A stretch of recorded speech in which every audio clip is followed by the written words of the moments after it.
اچھا آپ کا سوال، اور اویس بھائی ابھی کہہ رہے تھے کہ عمران خان صاحب تقرری کرنا چاہتے تھے اپنے پسندیدہ. ہاں مان لیتے ہیں، مان لیا، بالکل ٹھیک. لیکن یہ کس کام کے لیے آئے تھے؟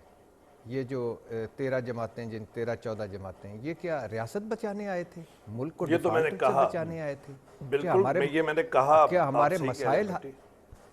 نہیں، سن لیجئے، میں ویسے ہی اس کا اپنے اس کو تڑکا لگا رہا ہوں کہ یہ بھی اسی کام کے لیے آئے تھے. لگا لیجیے تڑکا. آل بچاؤ، مال بچاؤ، کھال بچاؤ، فلم چلانا اور نومبر کی تقرری کرنا اور باقی عمران خان سے جان چھڑانا، سمپل سی بات ہے. دوسری بات ہے کہ 2 نمبری کی انتہا دیکھیں کہ یہی اسمبلی جو تھی یہ 2 نمبر تھی، جعلی تھی، جھرلو زدہ تھی، جعلی مینڈیٹ تھا، اسی میں ہی بیٹھے ہوئے ہیں، اسی سے ہی کری جا رہے ہیں. یہ ان کا سب سے بڑی خواہش تھی کہ اصل مینڈیٹ لایا جائے، اصل مینڈیٹ کو ہم عوام کا مینڈیٹ، فریش مینڈیٹ لیا جائے. اب ایسے بھاگتے ہیں کہ جیسے نئے الیکشن اتنا ان کو زہر لگتا ہے کہ بھاگنے لگ جاتے چڑ بنا ہوا ہیں. الیکشن. اور دوسری بات یہ کہاں گئے وہ جو جھارا پلوان معیشت کے اسحاق ڈار صاحب بڑے ہوتے ہیں. کل پر ان کا تقریب رونما ہوئی ہے عارف علوی صاحب کے ساتھ. یعنی آئی ایم ایف تو مان ہی نہیں رہا. یہ تو کہہ رہے تھے کہ ہمیں پتہ ہے کس طرح آئی ایم ایف کو منانا ہے، آنکھوں میں ہمیں پتہ ہے کس طرح آنکھوں میں آنکھیں ڈال کر بات کرنا ہے. یہ معاہدہ ٹھیک نہیں ہے، شرمناک معاہدہ پی ٹی آئی نے جو کیا ہے.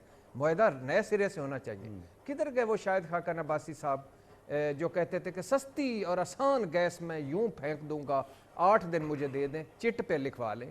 کدھر گئے وہ مفتاح اسماعیل صاحب؟ خیر ان کو تو پنچنگ بیگ بنا کے بھجوا دیا کہ جو کہتے تھے 1214 روپے فی یونٹ بجلی پہ آ جائیں گے. کدھر گئے نواز شریف صاحب کے اللہ کے فضل و کرم سے جو اب ایون فیلڈ کے باہر چوتھے دن کہتے تھے ہمارے پاس بہترین اور تجربہ کار ٹیم ہے. کدھر گئے وہ شہباز شریف صاحب جو کہتے تھے کہ ہم ہیں مسائل کا حل. اور کدھر گئے وہ زرداری صاحب جو کہتے تھے کہ ارے بھائی جمہوریت کو لے کے چلو گے تو ملک بھی چلے گا. اب جمہوریت چل رہی ہے. ظالموں کو کوئی جھوٹ کی بھی انتہا ہوتی ہے، 2 نمبری کی بھی انتہا ہوتی ہے.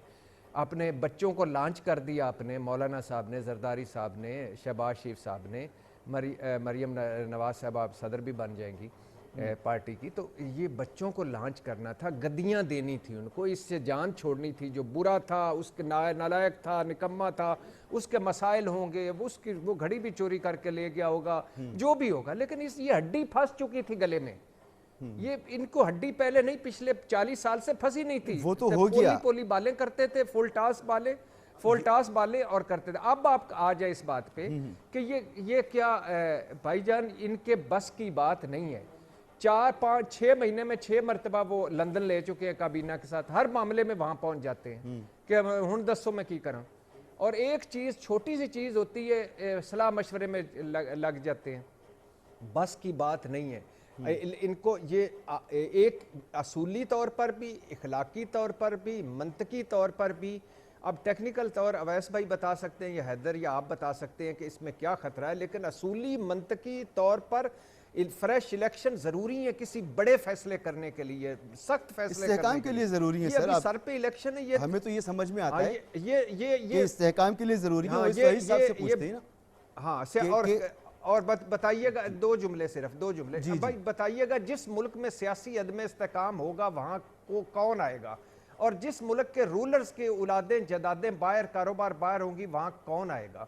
تو اور وہ جائیدادیں باہر رکھیں، وہ بچوں کو باہر رکھیں، وہ جو اپنے لیے کرتے ہیں وہ بڑے بڑے محلوں میں رہیں، کوئی مسئلہ نہیں. لیکن عوام کو تو ان کی بنیادی سہولیات دے دیں، کم از کم اتنا تو کر دیں. 22 کروڑ 23 کروڑ کی آبادی کا یہ ملک ہے.